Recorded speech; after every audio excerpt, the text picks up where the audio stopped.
of the field, Friday night tension high. Sweat on the backs, pioneer pride. War drums beat inside, helmet cracks in the air. Concrete grit out and fight, enemies everywhere. Boswellsports, screams and screams, voices howl, spirits mean. Warriors clash unseen, legacy in the beams.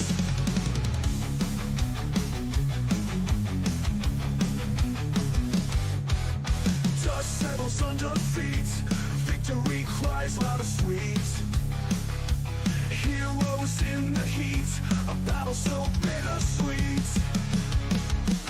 Bones crush, hearts ignite, bleeding for the fight. Under the stars in the night, pioneers never die. Boswell Sports, screams and screams, voices howl, spirits mean. Warriors clash unseen, legacy in the beams.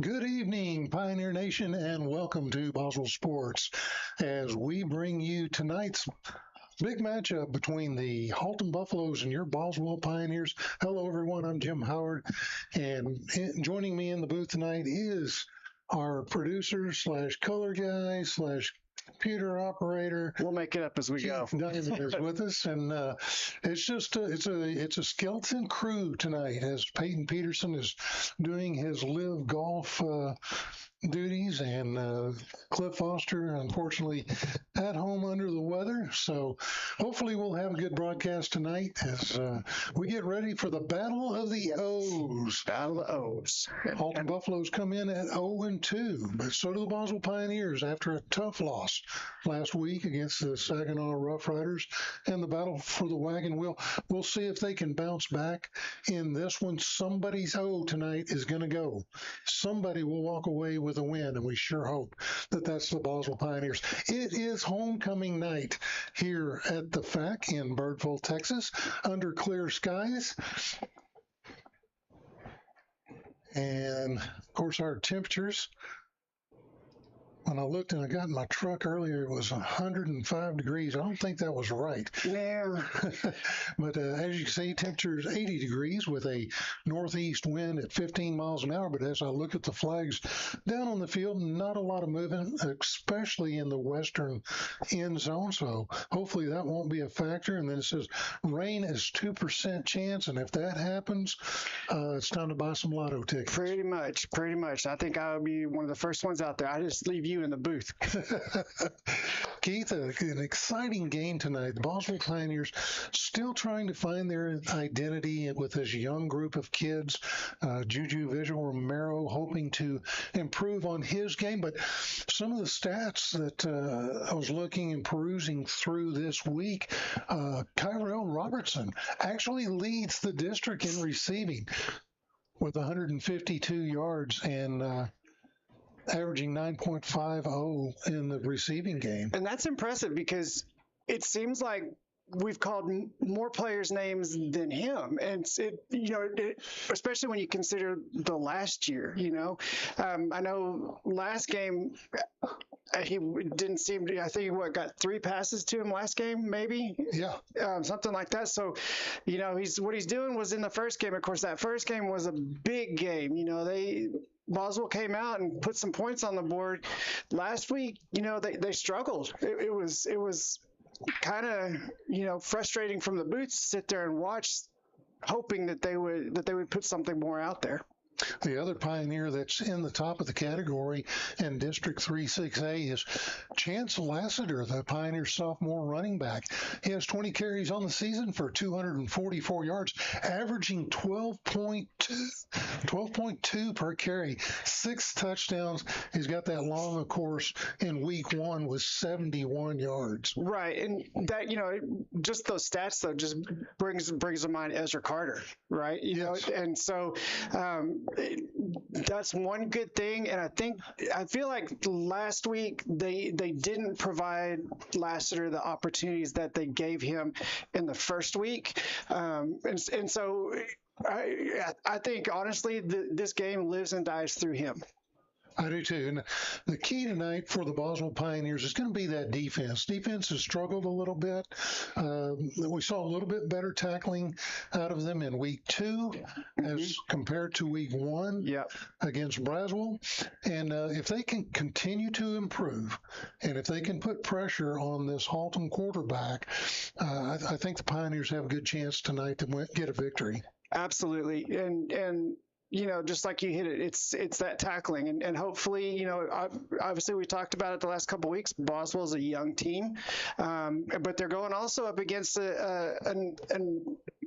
another season. They're actually going up against a seasoned team in the Haltom Buffalos, where it looks like more than 50% of their players are seniors, with just a few, probably about a fourth as juniors and just a sprinkle of sophomores here and there.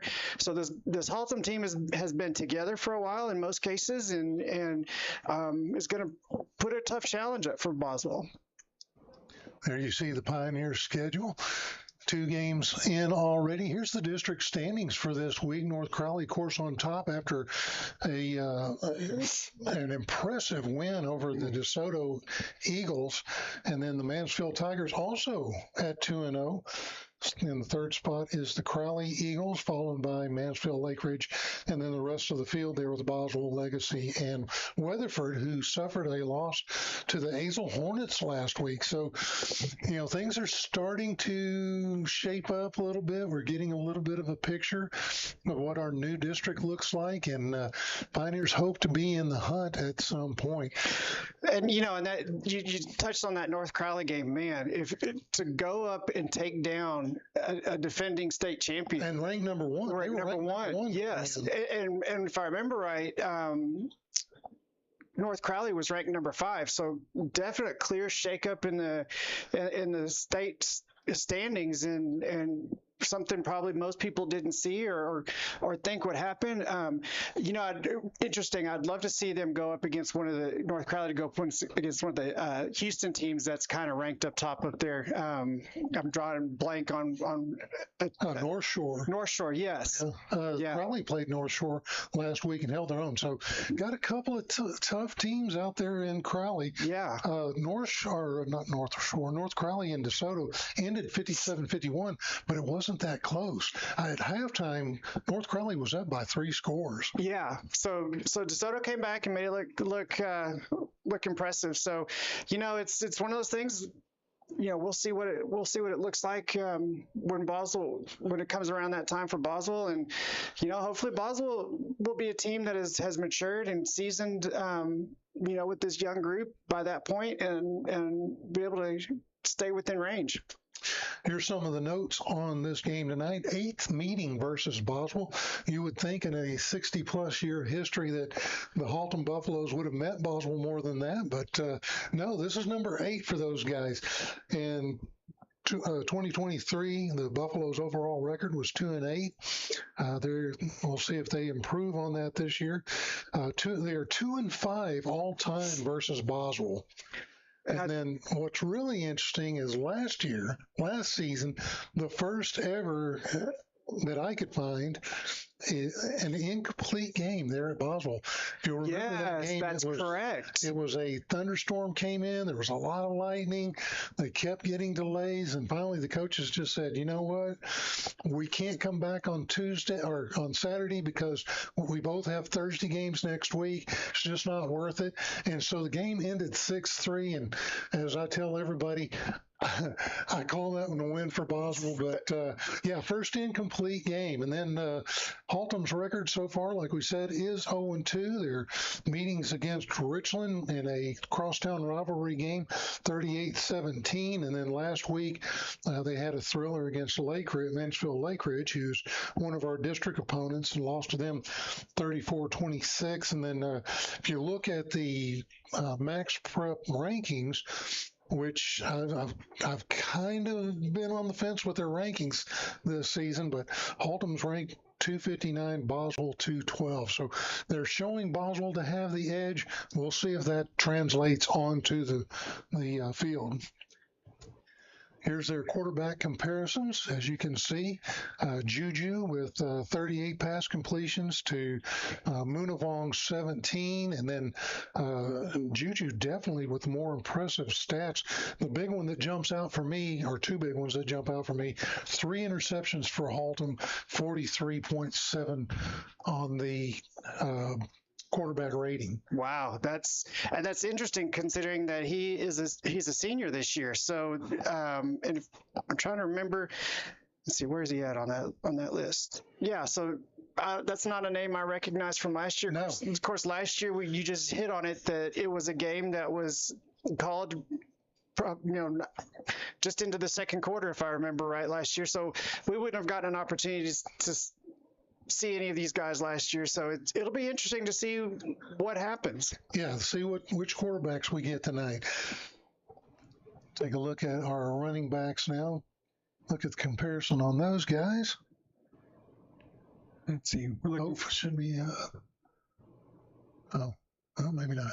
Okay. All right. Well, tell you what, why don't we take a quick break? We're going to recognize our sponsors, the good folks at Red's Barbecue and Lone Star Insurers. And then when we come back, hopefully we'll have the coin toss and the national anthem, and we'll get ready to kick off here at the FAC in Birdville, Texas.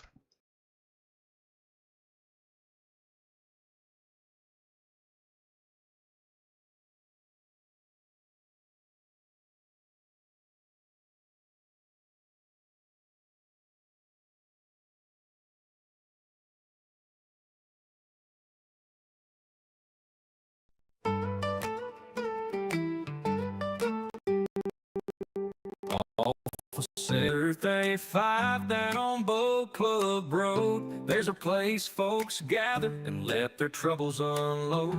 Red's Barbecue delights under a Texas sky, with brisket, sausage ribs, and chicken fry. Juicy burger stacking high, Red's fries on my plate. Flavor so rich my mouth can't wait. Hey, the man, he's got the magic touch.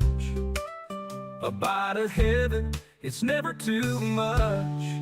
Oh, Red's Barbecue, make you move like a cow. Tasting Texas pride, no stopping now. From sun up to sundown, this place feels right. Red's Barbecue, every single bite.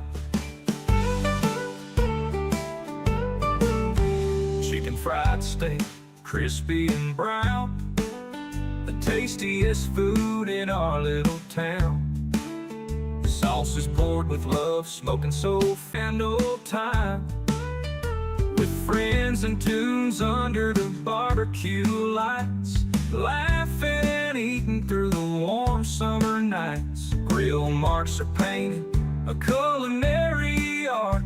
Red's Barbecue knows the way to my heart. Oh, Red's Barbecue, make you move like a cow. Tasting Texas pride, no stopping now. From sun up to sundown, this place feels right.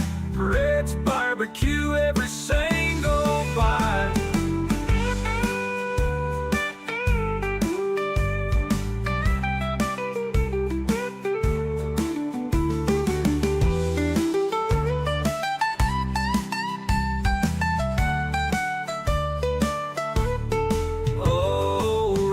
Barbecue, make you move like a cow. Tasting Texas pride, no stopping now. From sun up to sundown, this place feels right. Red's Barbecue, every single bite.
Welcome back to Boswell Sports and the Friday Night Lights. As looks like we got a little bit of action down on the field right now. As Pure Gold is taking their place. We're waiting for the field captains to come out, and our captains for tonight. If we want to go ahead and roll those, Keith. Let me see. Now, Coach Weaver was telling me this week that they actually rotate them. Yes. And so week one, there's our week one. Yeah, there we go. So our captains tonight for Boswell will be number 11, Aaron Riley, number 2, Kyrell Robertson, number 9, Christian Lassiter, and number 7, Brent Williams. We're waiting for Haltom to bring their captains out, and we'll announce those when they show up. But here's a look at our captain's council this year. Got number 24, Jaden Campbell, number 6, Dugan Drigg, number 54, Bryce Henderson, number 11, Aaron Riley, number 9, Christian Lassiter, number 2, Kyrell Robertson, number 27, Wyatt Robinson, Kyrell Robertson, sorry, let me rephrase that, Chico Solis, and Brant Williams. And for those of you that are unfamiliar with that captain's council, what those guys do is they are elected by the rest of the football team, and they will go in and they do a lot of community service things. They're leaders on the football team, and just a really cool thing. It's a special honor to be on that captain's council. See Pure Gold getting ready. Like I said earlier, it is Haltom's homecoming tonight, and so that's kind of changed up the way they do things here. So definitely, so we'll obviously have an abbreviated halftime as they do their thing. So we might not see the full band of gold, although who knows? Maybe they'll. I know that I just saw down here that they were doing some where it looked like they had actually already named their homecoming king, one of the football players. Seems like that's always the case at homecoming. It's a football player. But yeah, so it's, you mentioned that this is only the 8th time in the 60 years of Boswell. And, back in the 90s when I was going to Haltom, Boswell was a 3A team, if I remember correctly, and Haltom was 5A. So, obviously there wouldn't have been an opportunity to meet them then, but Boswell's growing up. We're getting, the community around Boswell is getting bigger and bigger and bigger, and it's 4 high schools. What can you say about that? I mean, yeah, got the Knights back home tonight playing at Knight Stadium. They're playing at night. Yeah, at Knight Stadium. At Knight Stadium. Sorry, and the Castle on the Hill. Castle. There you go. That's what they need to call it right there. The Castle on the Hill. Oh, too bad that we don't get a vote on that. But there's a special group of folks that are on your screen as our athletic trainers. Those guys don't get enough. They don't get enough coverage, but what they do is very, very important. When you get an athlete that gets a cramp or gets hurt and needs to be retaped, or those guys are there on the spot, and a lot of those kids may actually go on to get a degree in kinesiology. Yes, that's quite often what you end up finding is, I've got a former student who she did that. She was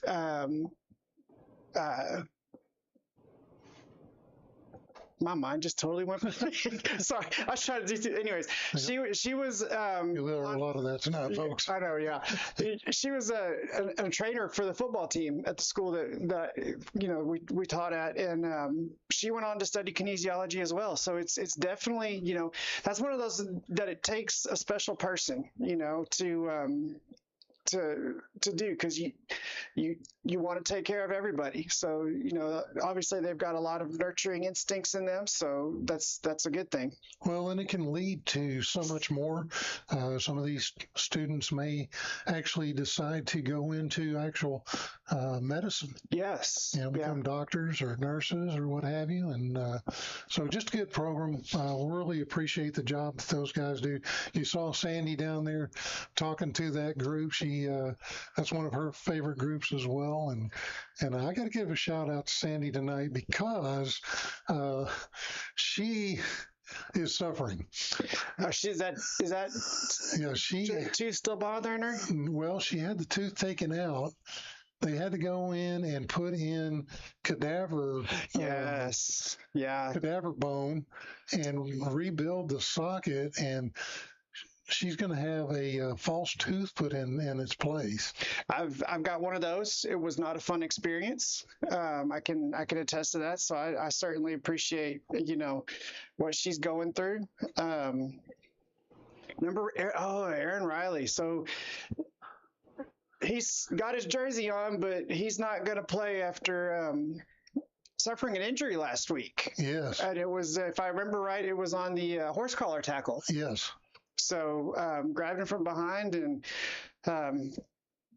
obviously you can see he's got a bandage around his knee. So I'm not going to speculate on that other than he's got a knee injury.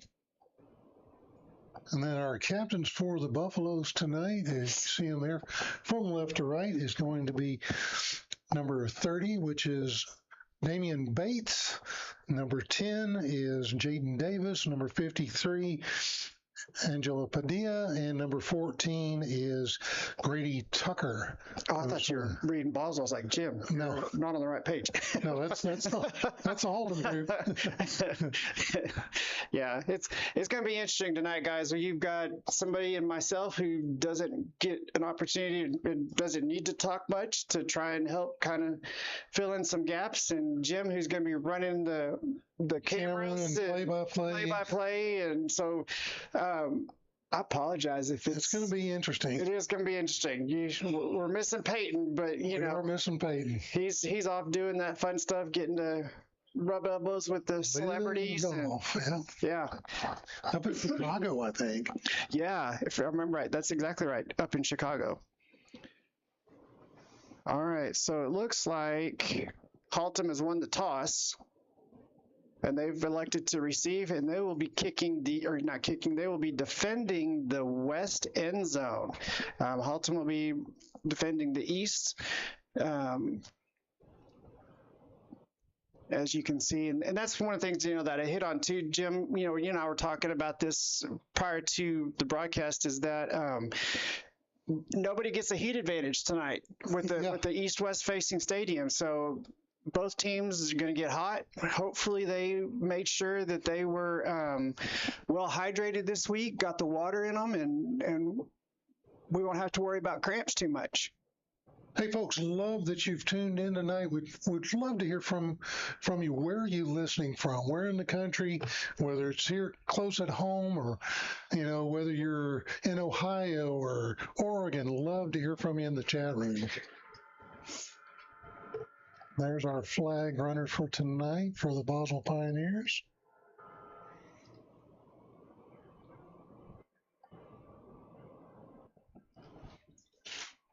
And that was Logan Emerson running for the Pioneers. Is that Coach Emerson's son? I don't know. That's a good question. I'll have to ask Coach Weaver. We meet with Coach Weaver every Tuesday night, for those of you that don't know, on Pioneer Sports Extra, live from Red's Barbecue. And we talk about this game, and then we'll talk about the next game. And then we invite a student athlete to come in. So if you've not had a chance to check that out, I tell you what, we've been on our game here lately with good questions and absolutely good conversation, really good athletes. We had Christian Carrington was on with us this past week. And then we got Magic Music Man, Salem, Oregon. Says go Pioneers. Appreciate you tuning in, Magic Music Man. Yeah, he's kind of our stats guy. Yeah, he's a staple, man. Yeah. Maybe he can keep stats for us tonight. I don't know. That'd be cool. That would be great. That's what we need. We need a stat guy that can do it.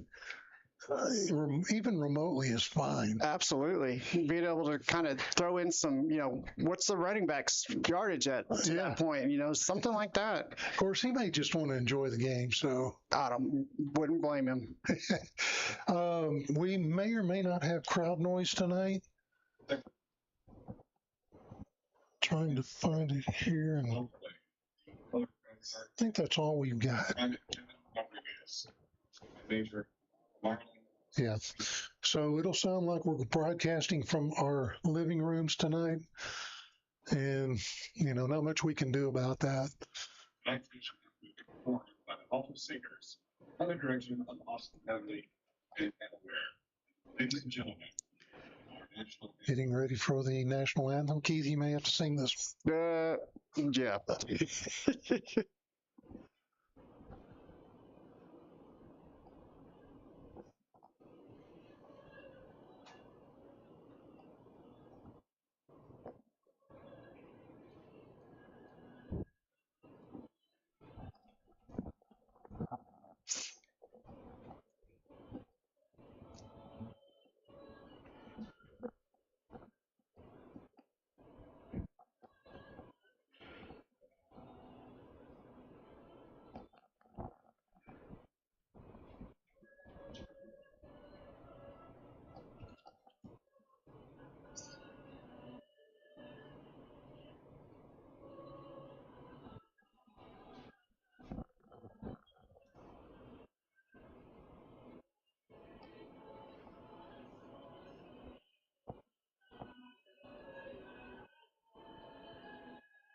Okay, I know you guys probably could not hear that beautiful rendition, but the national anthem is over, and that means just one thing.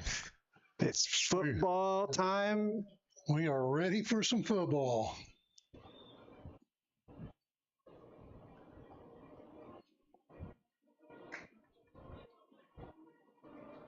Always like the JROTC and the presenting of the colors. Magic Music Man just gave us a little bit of history on who he is. Loved, he gets talking about our stats guy getting to throw stuff in every now and then, and he says he gets paid to watch. He works from home, and I would love to have that job right there. I tell you. But he said when Ezra was started out, he got hooked watching Ezra, and of course, who wouldn't, right? Yeah. You see somebody explosive as him, and in this case, Christian Lassiter.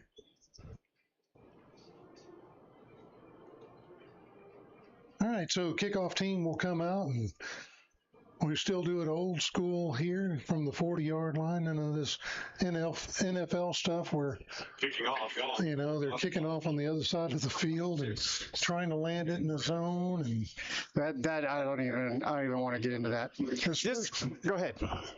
This first quarter brought to you by the good folks at Red's Barbecue, where it will make you make cow noises. Wow.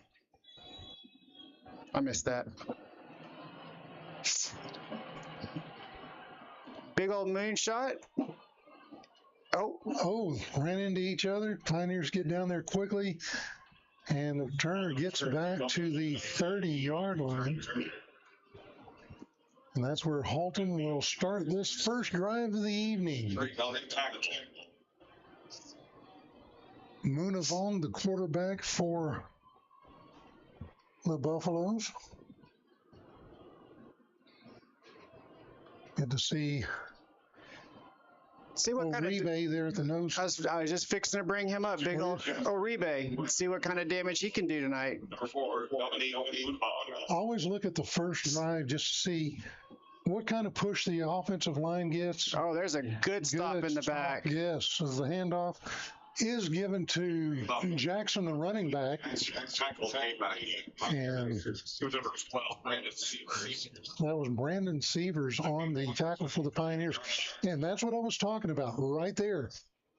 Did they stand them up? Did the offensive line get a good push? Did the defensive line get penetration? And as we saw, Severs, the linebacker, come in, able to get the tackle for no gain. Absolutely. That defensive line holding up those offensive line players, so that way Seaver could make his way around and not get blocked. Winavong out of the gun. And There you go. That's in the backfield again. Pioneers able to get in there and set the tone early as number 32, Wyatt Robinson, gets his name on the stat sheet. I don't like it when you got the echoes in the from the PA guy. From the PA guy. That's all right. It's not about him. So it's about me. Defense, man, they were on this first drive definitely showing out. Definitely showing out. Watch for a blitz around the right side. Winavong back to pass. In a little bit of trouble, rushed out of the pocket, gets away, fumble on the play, ball's on the ground, and Haltom just jumps on it, but that'll make them go 3 and out as the Pioneer defense definitely showing a little spark this week. Definitely. I want to say hi to Stephanie Crowland. She hasn't checked in the last couple of weeks, but watching us from England. Man, oh man. Thank you, Stephanie, for tuning in. That makes us worldwide. I was going to say, it's probably a little after 1 o'clock in the morning where she's at. All right, Haltom back to kick. There is a kick, just a little pooch kick. Hits around the 40-yard line, and it'll be out of bounds. Looks like at the 37. Ball goes out of bounds for the 37-yard line on the kick. Oops. 40 yards on the punt. I forgot to start the game clock. 37-yard line. For Boswell will take over first and 2. All right. If we seem a little discombobulated on the broadcast tonight, it's because we're 2 guys doing the job of 4. Definitely, yes. All right, Romero out of the gun. Here's the snap. Back to pass. Little throw out to the right side to Lassiter. Lassiter gets the first down and more as he's across midfield into Haltom territory at the 48. So Bates for the Buffaloes with the tackle. That was a nice, smooth play out of the Boswell Pioneers. So Juju out of the gun again. This time he'll hand it off. Bouncing outside, a little bit of room, and a gain of 8 on the carry. That is Jaden Campbell, the other running back. And Campbell's done a good job this year so far. He has. It's been a good tandem. Lassiter and Campbell are both in the backfield this time. All right. Campbell on the left, Lassiter on the right. Handoff is to Lester. Lester bounces outside. Big right. He could score on this play, and he is in for 6. Touchdown, Pioneers. And that's exactly what I was hoping we would see tonight, is for the Pioneers to get down there and get, number 1, get a stop on defense. Absolutely. And then number 2, take it down and get 6 on the board. Because they need this confidence boost. They do, especially after the disappointing loss last week. Out of the hole, number 2 is Perez to kick this extra point. Kick is up, and it is good. So the Pioneers take a 7-0 lead here in the first quarter with 8:48 left on the clock. And I tell you, Keith, so far, I like what I see out of the Boswell Pioneers. I do too. This looks like the energy that they came out with in the first game against Boswell. So hopefully you hate to do it on homecoming night, but somebody's got to somebody's O has got to go. That's right. Boswell Pioneers looking for their first win of the season. If they get a win tonight and then go up to Forney next week and get a win there, that'll be a good start as they head into district 2 weeks from now at home against the Mansfield Tigers, who are 2-0 right now. Yes. Want to make a quick mention about next week's broadcast. Well, actually, there won't be a broadcast next week. Jackson. All 4 of us have other obligations that we've got to take care of, and so we won't have a broadcast next week. We apologize about that. Here we go for the kickoff. Perez approaches the football, and he'll knock it back to around the 20-yard line. That's where the Buffaloes will pick it up left side. Looks like he stepped out of bounds. Stepped out of bounds, and so Haltom to start deep as all three phases of the Pioneer game are on point so far. Definitely. Yeah, it almost looks like they're playing Haltom's playing uninspired. Of course, the Boswell Pioneers, I hate to remind fans, coming off their loss to Saginaw Roughriders last week, 46-33. But you know what? That Saginaw team, they're pretty good. They looked really good, which was a surprise considering,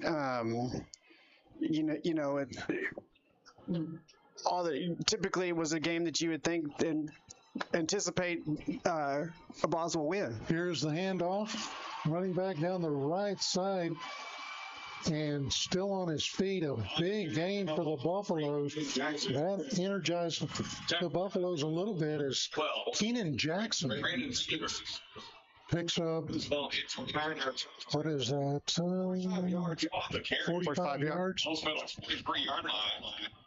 That's a first down for the Buffaloes. So the Pioneers. Everybody's got to get lucky sometime, right? Yep. Pioneers got to do something on the outside. Here's the handoff again, this time right up the middle. Not a whole lot there, and the Pioneers push the pile backwards, but it's a gain of 4 down to the 39-yard line. You talked about Boswell needing to get something done on the outside. That seemed to be the story last week. Saginaw noticed something, and so they kept pushing things outside, and that was Boswell had a hard time picking up those tackles.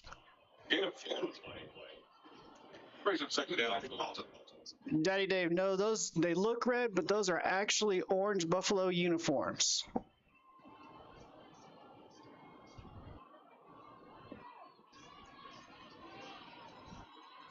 There's the handoff again. Good penetration in the back by number 40, Anthony Villari.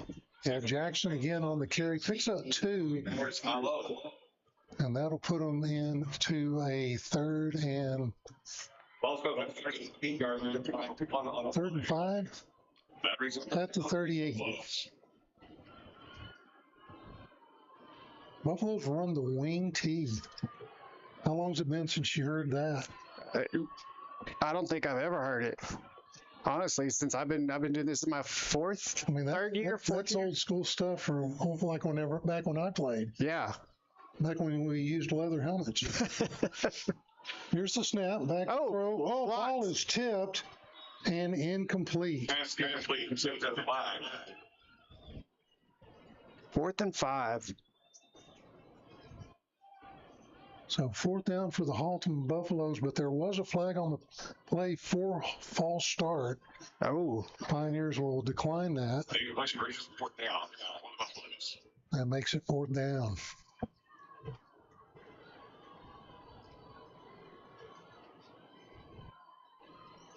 See what they do here is they are on the Pioneer side of the field. Looks like they may try to go for it here. Interesting formation. Under center, will toss back up inside. Oh, there's that outside. And looks like the Buffaloes are going to score. Touchdown! Buffalo! Robertson Number 5 was able to find a hole. And man, I tell you what, Pioneers had the chance. They did. Get a stop and get a turnover on downs, but instead, this ends up being 6 for the Buffaloes. Yeah, definitely don't like to see that. Haltom definitely came out with something.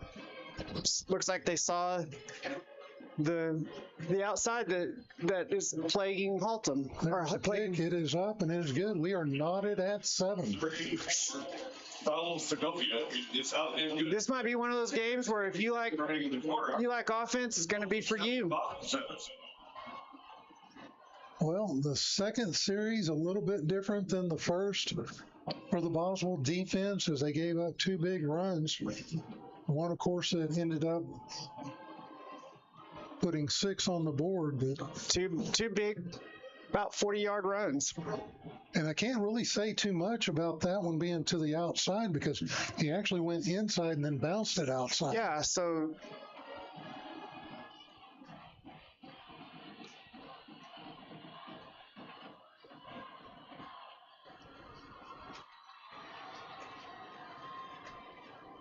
Kicking off with the Buffaloes, number 1, Israel Rivera. back deep for Boswell, and this one is number 8, Chance Lassiter on the near side. Number 9, That's his brother, Christian Lassiter. So both Lassiters are out there. Christian in the middle, Chance on the near side, and on the far side, I can't see that number.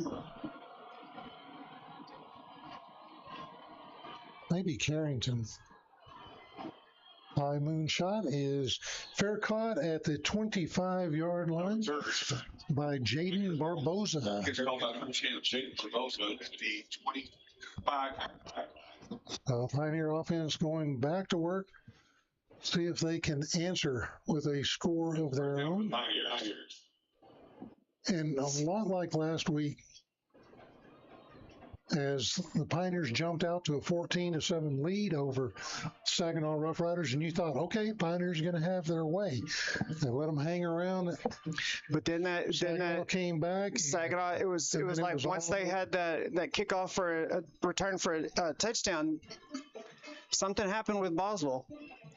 So Pass out to number 10, Jaden Barboza. Jaden Barboza. Tackle made the lead. Buffaloes for 13. Damian Gillespie. So Barboza will pick up 30 yards. 5 to the 30-yard line. Brings up 2nd down. Possible. Juju out of the gun. Handoff inside is to Campbell, and nothing there. Pioneers on 24. Jake Campbell. Tackle made for the Buffaloes for 11. Damian playing lead. So here's a big 3rd down. This will say something about what kind of half and what kind of game we're looking at. Campbell comes out, and number 88, Porter Stevenson. That's a name we haven't called yet. I haven't really seen Kyrell Robertson either. You know, I don't see him out there on the field at all. Juju was flushed out of the pocket, going to his left, picks up the 1st down and more as he is run out of bounds at the 37. Marquez is on the arrow. You like to see that. That looked like a busted play. It looked like he wanted to come to the near side. Didn't see anything there. Got almost caught in the backfield. So good to see him pick up that 1st down. We're going to call that a design play. There you go. I'm with you on that one. Still don't see Kyrell. Juju will send a man in motion. Number 1, Peyton Rhodes coming to you. Fakes it, going to his right, throws it out just over the hands of Peyton Rhodes. Looking for Peyton Rhodes to have a big night tonight. You know, and he was a big part of that first game against Braswell, and then didn't hear much from him last week. Number 8, Chance Lassiter in the backfield again. Number 13, Garrett Lovelace.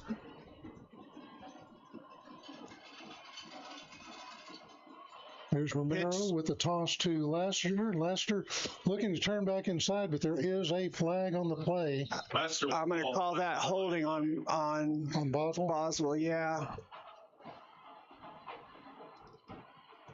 So Lassiter would have picked up, looks like about 6 on that carry, 7 on the carry, as we wait for the call from the officials. Holding for 75 now. If they are doing previous spot, they play 2nd down. All right, so the first penalty of the evening goes to the Boswell Pioneers for holding, and that will move them all the way back to the 28-yard line. Stephanie Crowland makes a good comment on here. She says she doesn't believe that Kyrell practiced at all this week, so that is kind of worrisome. Handoff is to, no, they'll throw it outside. This is caught, and Caught by number 13, Garrett Lovelace. 13 Garrett Lovelace. Wow. wow, the Pioneers just push him ahead for an extra few. So he gets to the 40-yard line. So they make up that penalty plus some. Yep, Third down at 6. put him Or third down at 8. third down and 7. 7, 8, something. I gave a third play. I'm going to leave it 36. Brings it.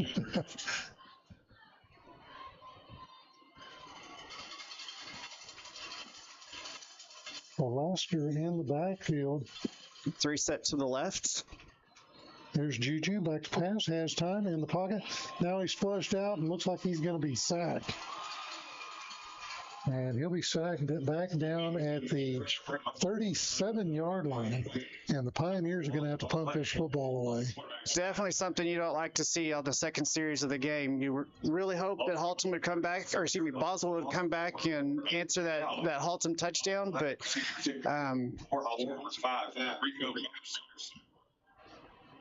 In punctuation for juniors, 29.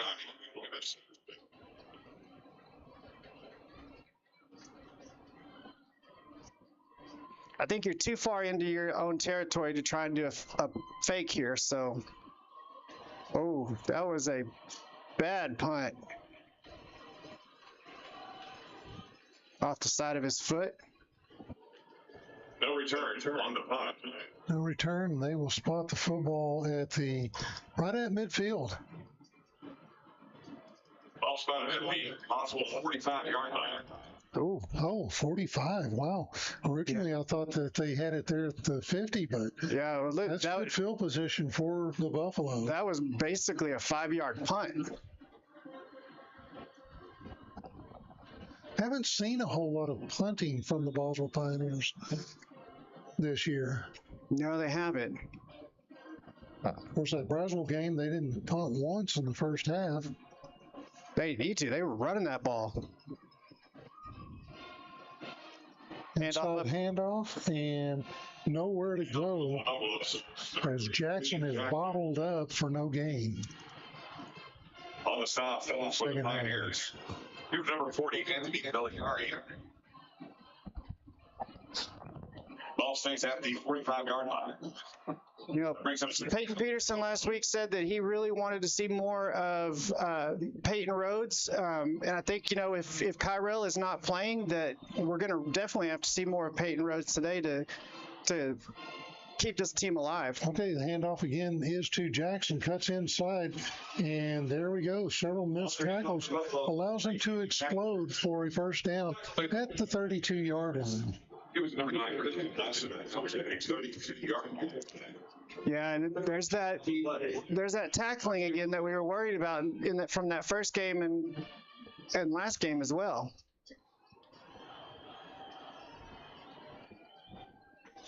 So fresh set of downs for the Buffaloes.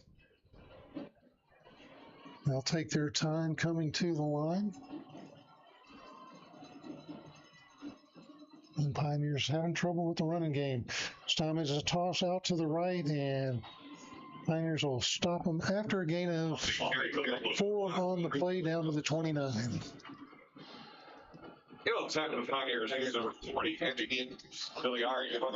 Definitely feel like you need to stop here so that way the momentum doesn't start to swing the other way. Yeah, not a whole lot of passes by the Buffaloes. But that seems like that's been the case the last couple of years. They've been very much a run-heavy team. And if you think about it, you had the 43.6 QB rating. That doesn't... Pioneers in there quickly, fumble on the play, and the Buffaloes... But there's the ball still out. On the ground. Pioneers will pick it up. Pioneers pick it up at the Buffalo 48-yard line. That is definitely something you wanted to see right there. Boswell will need to also, I think. So Wyatt Robinson, second time he's called tonight, comes up big, and he'll get the turnover chain as he goes back to the sideline. Definitely want to see Boswell take the turnover game this week to help with the... That is one statistic they've been good in. They haven't turned the football over very much. That is true. All right, Romero out of the gun. Lassiter to his left. Fakes it, throwing downfield, and Looks like that ball was tipped at the line. tipped at the line by number 26. That's Logan Lang. Maybe in Gillette. And so that'll bring up second down. Possible. Campbell will check into the game at running back, and they'll go split backfield here. Campbell. Romero, handoff is to Lassiter. Looking outside. Lassiter turns the corner, spins, still on his feet, and picks up more. Just good, hard running by Lassiter. On the carry for Lassiter. And Lassiter is about 4 yards short of the first down, third down. Carries good to the 42-yard line. 8 of 6 on the play. I think on this, if you don't make the first down, you definitely obviously go for it, or on the fourth down. Juju will keep it, fakes it, throws it downfield, looking for a man, and that is incomplete, intended for Jackson Trammell.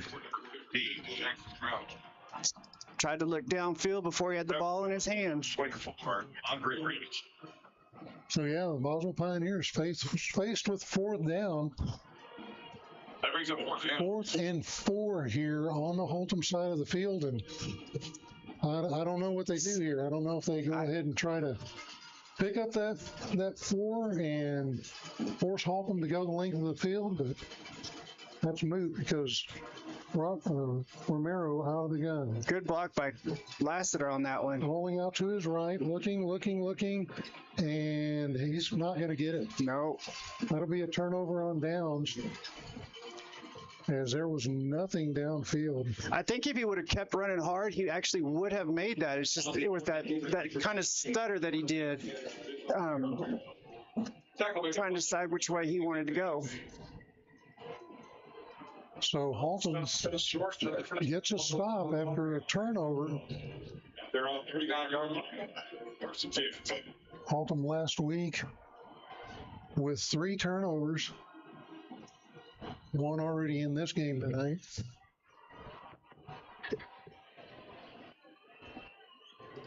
Hunavong back to pass. Has time. Looking downfield. And that is Caught out of bounds. caught out of bounds. Free key to Jackson. Incomplete.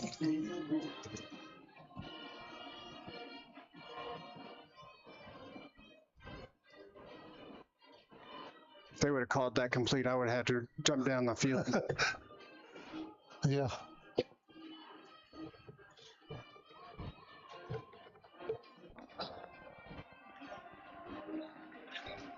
Haltom taking a lot of time. And Coach Weaver told us that they like to do that. They like to drain the clock, maintain possessions, as here's a carry.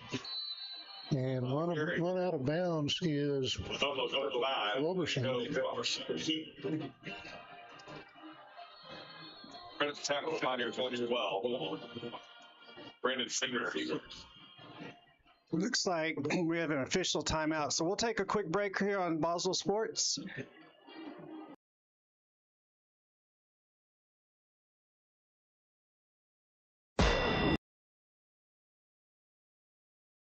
If tired of hearing the same old songs over and over, you need to tune in to thezoo.net. Thousands of songs in the library. Radio like it used to be. Radio as it should be. It's on the internet 365 days a year, 24 hours a day, and it's free. The best classic rock of all time. It's thezoo.net. The internet's best classic rock. The Zoo.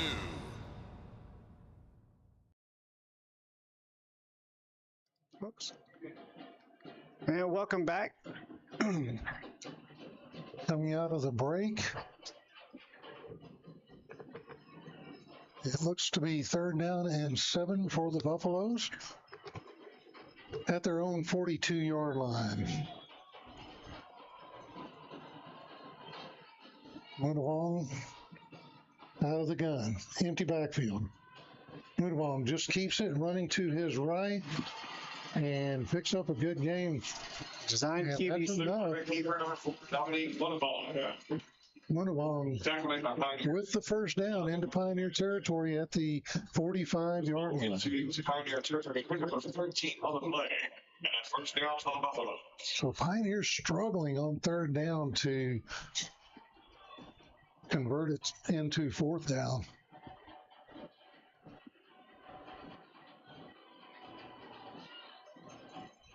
There's the handoff again, right up the middle, and Oribe there with the tackle. Has a gain of only 2 that time. 77. Hold on, Oribe.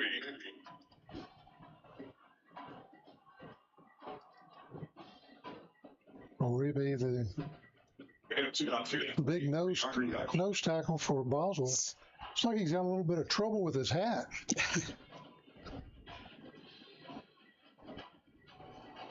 Second down. Coach Weaver was telling us that Haltom will normally take about 3 minutes off the clock whenever they have the football. Wow. Went wrong, back to pass. Looking downfield, and that is incomplete. Passing completes it to Jackson. In coverage for the Pioneers for 7 straight.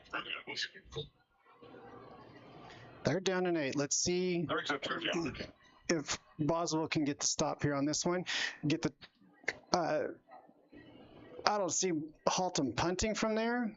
See him maybe trying to go for it. Yeah, I Depending on think how much they pick up here. What do you think about their last touchdown? Yeah. Yeah. They've got some. They've clearly figured out something on the later downs. Here's Moonawall out of the gun, rolling to his right, looking downfield, and he'll launch it, and nothing is there as he tries to connect with Roberson, and that'll be a turnover on downs. And it looks like they are going to go out and punt on this one. So that's a good series stop for Boswell. Although I hate to say it, I wonder if we might see a fake here. 14 rating seconds. Well, anything's possible. I said it was a turnover on downs. Oh. A little bit predictive. I like it.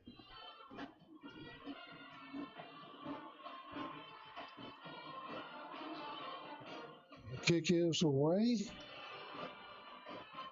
Pioneers will let it roll down to the 17-yard line. With 1 second left on the clock for the first quarter. And you can see, I mean, that first quarter went really quickly. It's hard to believe. I mean, we are only 7:30. That's 30 minutes. 30 minutes of game time. Quarter. Yeah, absolutely. And so the Boswell Pioneers, I need to put them in a different situation. They need to put some points on the board and take the lead and put the sense of urgency back on Haltom. There's Vigil, back to pass, little screen play. And that is Lassiter. Lassiter with a lot of running room. Makes it all the way out to the 39-yard line. Tackle there in Buffalo. Logan Lang. The first quarter play with a score. The Haltom Buffalo.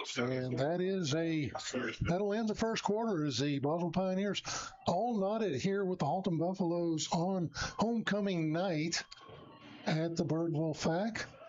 This second quarter is brought to you by All County Property Management, All County Property Management Group. They're on Boat Club Road. If you need help in rental property, give Kim Miller a call. She can fix you up. All County Property Management. So we flip sides. Boswell's got the ball at their own 39-yard line. Seem to be playing a lot of game right here within the middle 40 yards or so. Yeah, in between the 40s. Which isn't bad because at least you're not necessarily backed up against your own end zone and struggling to get on out. All right, Romero out of the gun. Campbell to his left sends a man in motion. That's Rhodes. And off is to Campbell. Campbell looking for a hole. Nothing there. Wrapped up in the backfield. That's going to be a loss of 2 back to the 37-yard line. Everything, Haltom Buffalos knew that was going to the right. And there was just nothing there. I thought Play a little bit slow to develop. thought maybe he might have had a chance coming back to the left, but the defender got through that line. And a little bubble pass out to Rhodes, and Rhodes will lose yards as he is tackled all the way back to the 32. They're running to the wide side of the field there on the right-hand side, and it's almost like the Buffaloes know that's where they're going. Yeah.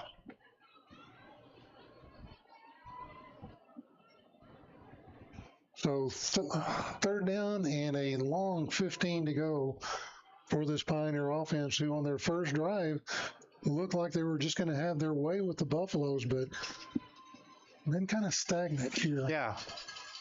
Since then. Both teams just not getting the big play out there. That's for the running back. And Vigil rolls to his right, throws it underneath. This is Lassiter. And Lassiter run out of bounds. Not enough. They're at the 41-yard line. Pioneers are faced with fourth and 8.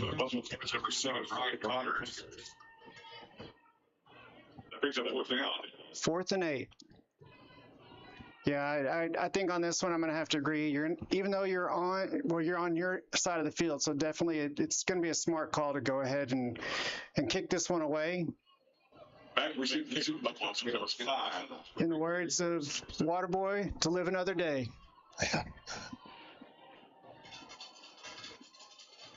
Niners get ready to punt. This ball will hit right about the 32-yard line in the Buffaloes' end of the field. I think they'll mark it officially at the 31.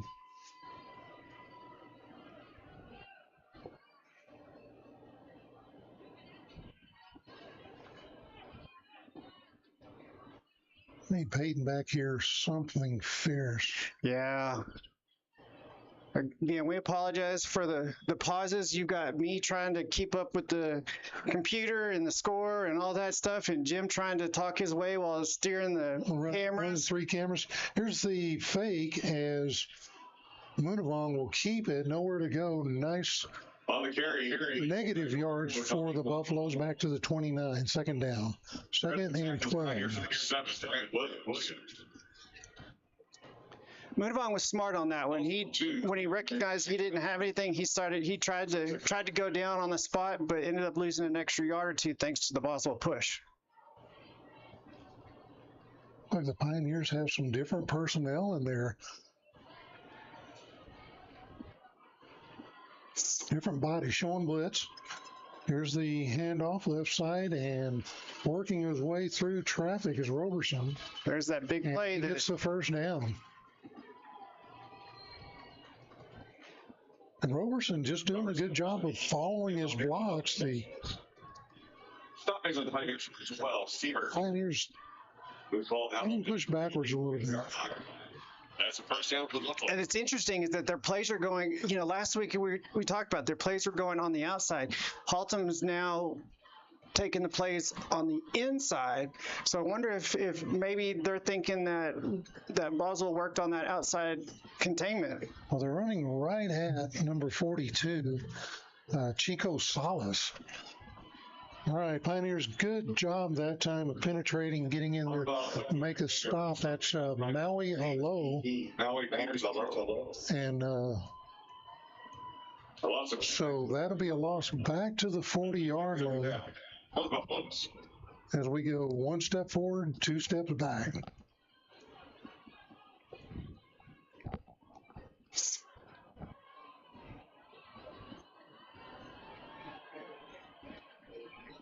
So second down now.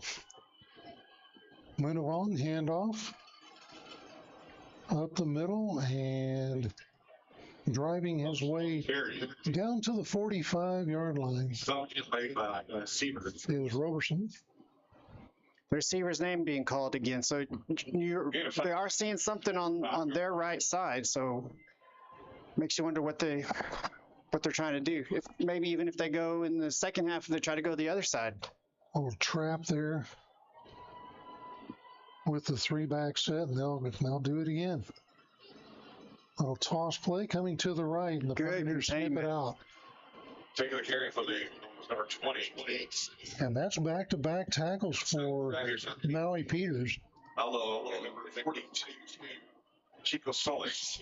And 4th down for the Buffaloes. 4th and about 12. No, 4th and 8. 4th and 8. Sorry.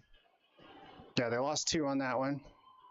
Back to Syracuse Pioneers for the one take runs.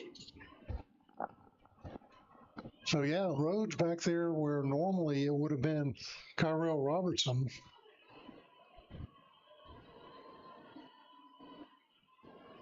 Punt is away.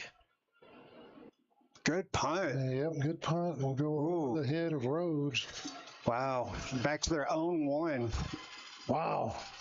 They got Pioneers will go to work in their own end zone. All roads from Alabama's here. Now, this is dangerous. very dangerous. 5 yards. It's very dangerous because the Boswell Pioneers have had a lot of pressure and a lot of movement backwards. Definitely don't have anywhere to go on here. No. So it's interesting. What do you think? Do you think Weaver has them come out with the pass on this one to try and get some cushion, or no. just run it? I think you hand this ball to Lassiter or Campbell in this case. Well, they're both out there. So You got both back. I Both give backs. it to Lassiter. Just bang it up the middle and see what you can get. And That's exact. Oh, there he goes. He broke. so this is Campbell down the right side of the field. He's got a block. And he's got a man out in front. He's got to run out of gas. Oh. And he is caught, but he is well into Buffalo territory right at, see where they're going to mark him out at. 19. They're going to give him the 21. So he's 80-yard run right there. Yeah, 1 yard shy of the Reds barbecue red zone. Oh, I was looking forward to that. All right. Romero gives it to Lester. Lester, cut back. Right side to the 10, the 5, touchdown Pioneers. Touchdown, Boswell. Oh, there's a flag on the play. Oh, no. Where? Looks like probably it's right there in the middle of the field at the 10. Yep, sure is. I hate to see if that would be a block in the back or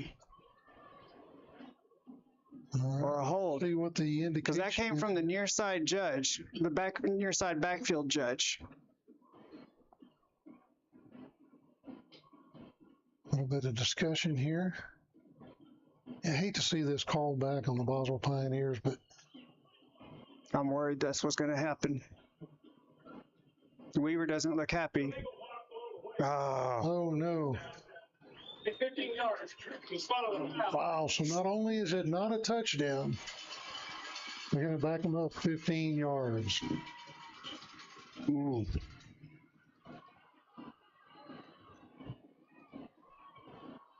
So now the Pioneers facing First and 25. First and 21. Looks like they've got to get to the 11-yard line.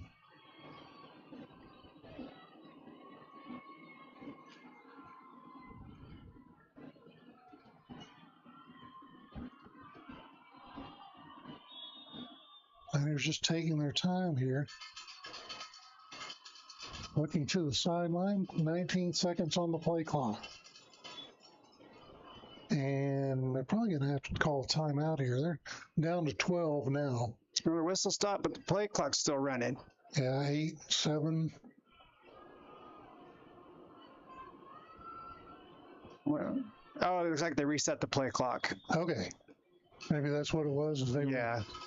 were waiting for it to reset. And here we go. Handoff is to Campbell. Campbell, left side, and is wrapped up.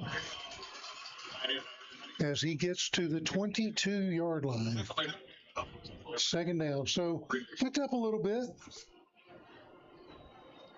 Loose ball down to me. They can pick that much up each time and get a first down. Brings up second down. So Romero out of the gun has Campbell and Lassiter. He's going to pass it looking to his left. This is caught. And that is caught by Porter Stevenson. But there's another flag on the play.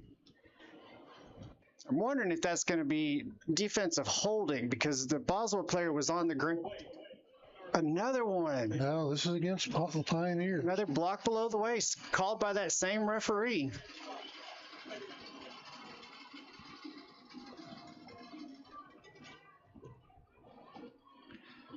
So that puts them all the way back at 2nd and 26. Wow. Man. So the ball now spotted at the 38 as the Pioneers continue to move backwards.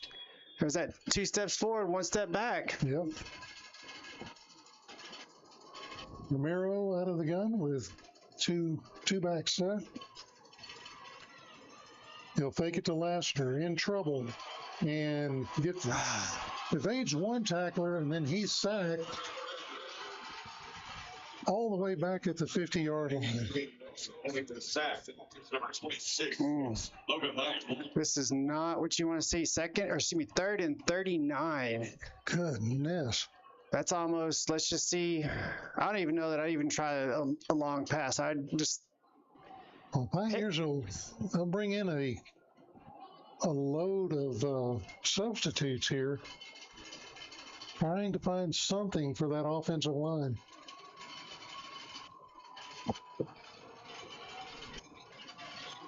Vigil with Campbell to his right. And now it looks like there will be a timeout called by the Boswell Pioneers. And with that, we'll take ourselves a quick break as well.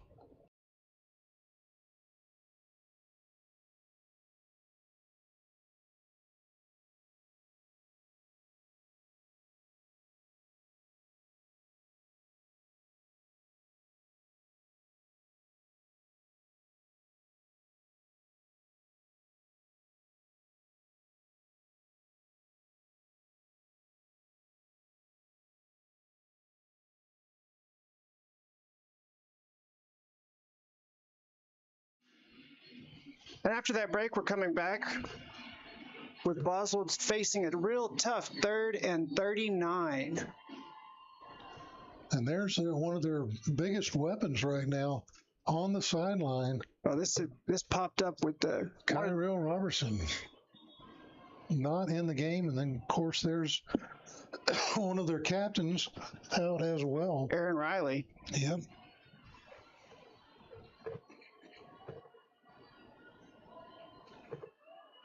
So Pioneers without some of their biggest weapons in a knotted football game here in the second quarter, tied up at 7.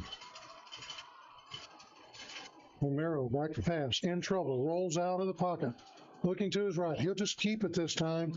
Shuffles his way down to the 42-yard line and out of bounds. That'll bring up 4th down. So what was 6 after a penalty has turned into a punt.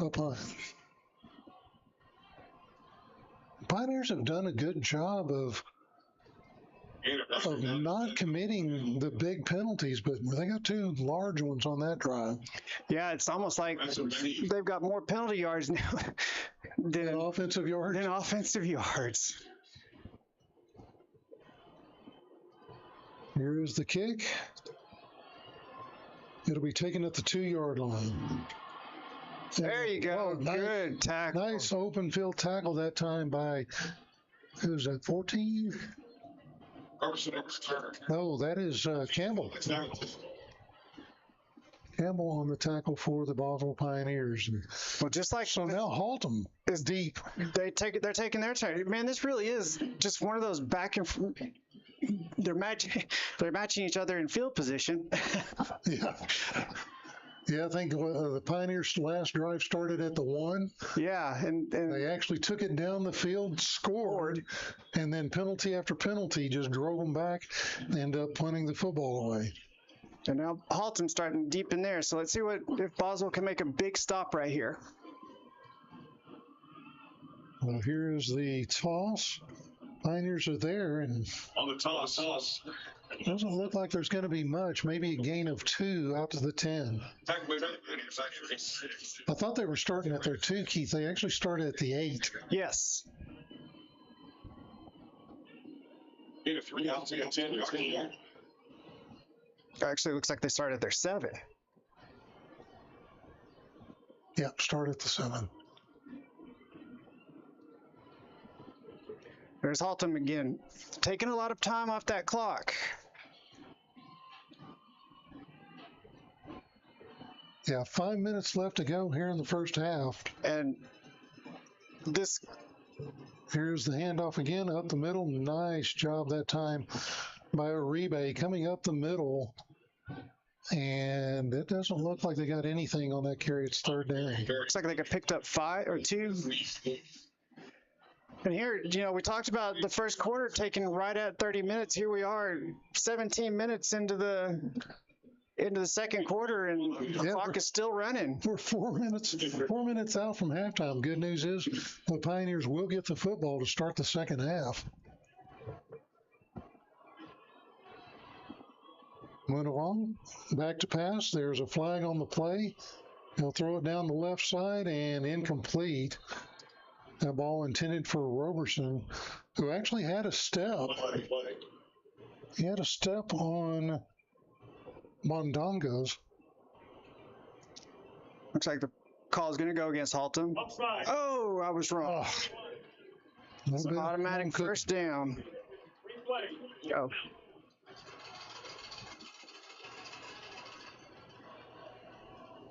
Correction. So it is still third down and about 1 for Haltom.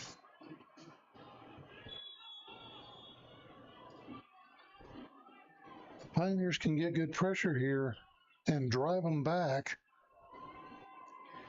They would get a chance to get the football back. Showing blitz. Here Oh, it is. fumble. That's a quarterback sneak. I thought I saw a fumble in there. And it doesn't look like he's going to. He didn't pick up anything. On the quarterback sneak. It was a good push by Boswell on that play. So 4th down and 1. I think Haltom's going to. Ball at the 16. And this is interesting. Yeah, I think if you're Haltom, you got to go for it. I think they will too. I think they'll run with off guard, the guard tackle gap, and see what they can pick up. And they are going to go for it. Oh, Pioneers jump, but was there a false start? Free play.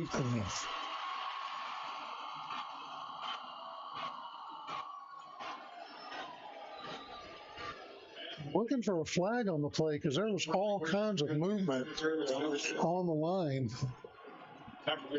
There is a flag. They're at the 18. Yep. So let's see what. They're going to spot the ball against the Pioneers. Man. There. Lots of sloppy play tonight by these Pioneers. Definitely So what should have been Pioneer football deep in their own territory turns into a huge game for Haltom. They're down at the 13-yard line. Definitely not up to par like what we've been seeing the last couple of weeks as far as maintaining composure and limiting the penalties. Feed the rock to Rich, and Rich looks like he'll Picked up pick up 2. yards down to the 12.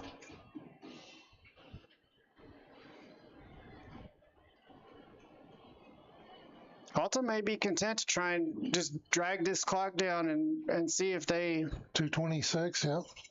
can just Definitely- put a score up and go into the halftime with the lead. Definitely knocking at the door.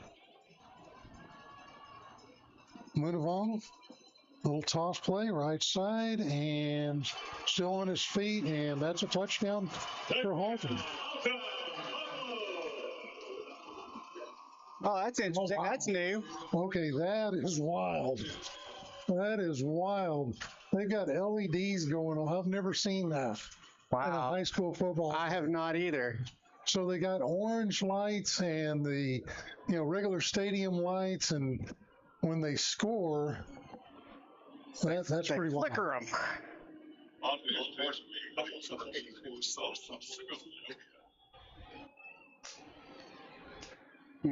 What again? This is playing out like the game last week was. Started out promising.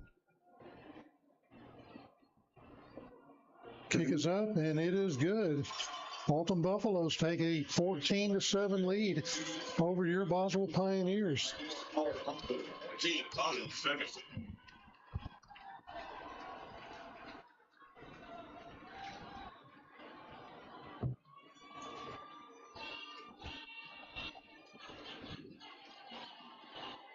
Keith, I tell you what, Boswell has got to correct some stuff. Absolutely, do. It looks they don't look as refined as they did the first game.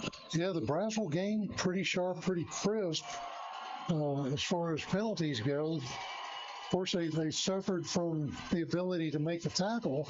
Yes, But and so that kept Braswell in the game. But last week couldn't contain the run on the outside. Can't seem to contain the run on the inside this week. So got to find a fix somewhere. they need a spark right here. They need to tie this thing back up with a big run. I was gonna say I would feel like a run back would be. Oh, that's not what you want. So that ball will go out of bounds. Right at about the 3-yard line. Back-to-back series begin within their. I mean, they do have some time. They got 1:50 on the clock. That's interesting. The ball went out of bounds, and they're running the clock. Didn't think that was possible. On a change of possession like this, the clock shouldn't start until the snap. Stopped it now, 1:37. They need to reset the game clock.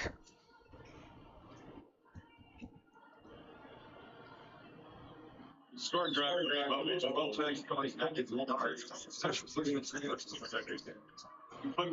Okay. Please reset to 45. There we go. So they're resetting the game clock to 1:44. I still don't agree with that because it was over 2 minutes with the kick, and the clock doesn't. If I'm understanding right, the clock doesn't start until the receiving team touches the ball. And it was I had my clock at 2:01 ready to start, so don't agree with that. So Romero out of his own end zone, handoff is to Laster. Laster cuts to the right, trying to find the edge. He has it. He'll pick up the first down, pending a penalty, and make his way out to the 26-yard line. You see a flag? Do not see a flag. Okay. On the play. All right.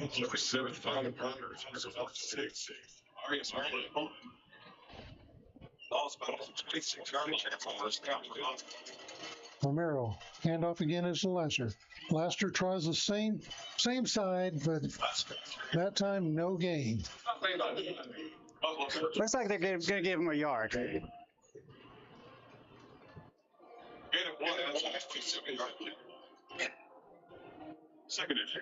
At the 27. Here's a snap, a little low, and Vigil to throw. This is caught, and it is enough for the first down. That reception made by Jackson Trammell. Keeps the ball moving with 1:04.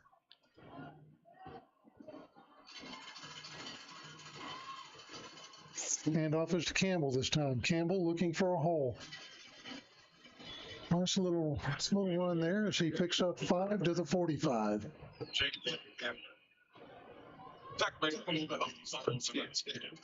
Romero going quick. 2 back set. Handoff is no. Looks like there was a timeout called by Haltom with 38 seconds. 38 seconds left in the first half. We will bring you the halftime festivities as we step away from the mic. Timeout. Second, third, time's in the half. And kind of it's hard to tell with this stadium, Keith, but it looks really like a sparse crowd for Boswell over there on the other side of the field. It really does, but when you look down here at the Haltom side too, you'd figure that with the homecoming game, you'd have a little bit bigger crowd, but theirs doesn't look much bigger than the Pioneer side. No, maybe they're all in the parade that's going to come out on the field. No, I don't know. I want to thank you guys once again for your patience with us tonight. It's just me and Jim in the booth. Jim's trying to do commentating and running the cameras. I'm trying to fill in as best I can, keeping you guys up to date on the scores and the time and all that kind of stuff. Yeah, don't hate on the cameraman. That's right. And don't hate on my cheesy talks. Okay, here's Romero. Back to pass. Looking downfield. Has time. Throws it underneath. Peyton Rhodes. Oh! Rhodes is tackled out of bounds right at the 35-yard line in Buffalo territory. I'm surprised that wasn't a late hit right there.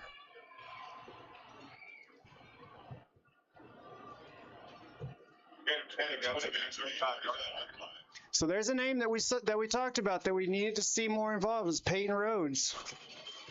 Romero back to pass again. Looking, has a lot of time. There it goes. Throws it underneath. It's caught at the 30, still on his feet, runs out of bounds right at the sticks. Good play that time by Jackson Trammell. Good heads-up play by him to see where the first down marker is inside the 24-yard line.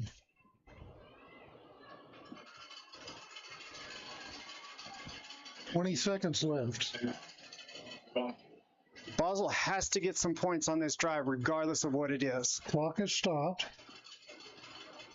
Romero out of the gun. Here come the Buffaloes. Back to pass. Steps up in the pocket. Throws it downfield. This is caught. And down at the 10-yard line is Rhodes for a Reds barbecue red zone first down. Timeout on the field. Timeout. This is probably called by the Pioneers. Yep. All right. 13 seconds left in the half. You're down to your... Pioneers have 1 timeout left. You're down on the Buffaloes 10.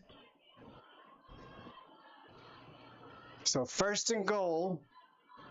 Pioneers with a chance to set up the tying score. And you've got to think that would, even though they're not in the lead, that actually feel good, give some momentum, because they, just as we talked about, they come back and they actually get the kickoff on the second half. Hello, Suzanne Hernandez, working the Eagle Mountain game. Appreciate her checking in. I always love it whenever she checks in. I actually work with her. Yeah. Oh, that's right. Isn't she like your secretary or assistant? She's a secretary, yeah. All right, here's Romero. High snap. Romero pumps, fakes, looking for the end zone. Oh, pass. Give me a flag on that one. There we go. Thank you. There is the flag. Sorry. Pass interference. All right. You like that? 7 seconds left on the clock. Let me fix that. And the ball down on the 1 yard line. And an automatic first down. Oh, they're going to put it at the 2. Okay. 2 yard line. Not NFL rules, apparently.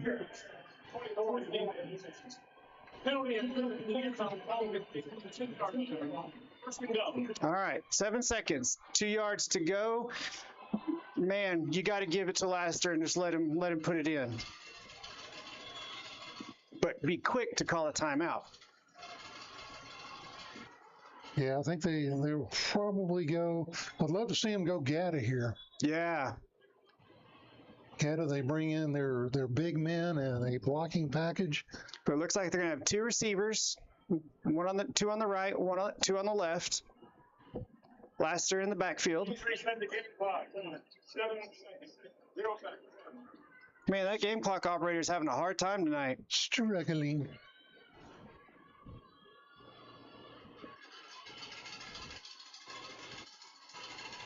All right, here we go. Romero out of the gun. And looks like maybe Haltom's going to call a timeout. Timeout. Second starts not what half. So I guess, Keith, that's icing on the quarterback? Okay. That's or they just don't know what they want to do. They're thinking something that thinking Boswell's going to put something crazy up there. Stephanie Krillin, hello. Appreciate you listening in tonight. Hope you're enjoying the game. You know, I'm thinking about it. I'm thinking on this one, you don't run it in on this one. I think they go to pass on the outside, and if they don't, Wow, you don't hit it though. Well, I know that's going to put you with maybe maybe 2 seconds if you drop it or if you don't make it in. But if they don't make it in, they got to fall quick and call a timeout. All right, here we go. They're lining up. Pioneers from the 2-yard line. 7 seconds. Romero out of the gun. Handoff is it is a pass across the middle, incomplete. 4 seconds left. That's kind of what I thought. I was thinking something like I wasn't necessarily across the middle, but it looked like it tipped. And it looks like Boswell's going to be content to go in with the field goal on this one. Don't like to see that. Now, we did see a fake 2-point in the Boswell game. That is correct. So we'll see what happens with this. Perez has done a pretty good job at the kicking spot. So he looks to try to tack on 3. Then Perez helped with a 19-yard field goal attempt. Well, 19-yarder for Perez. This will be his first of the year, right? Everything else has been extra point. He missed an extra point against Boswell. This will be his first opportunity at Coach 3. Weaver's not happy about something.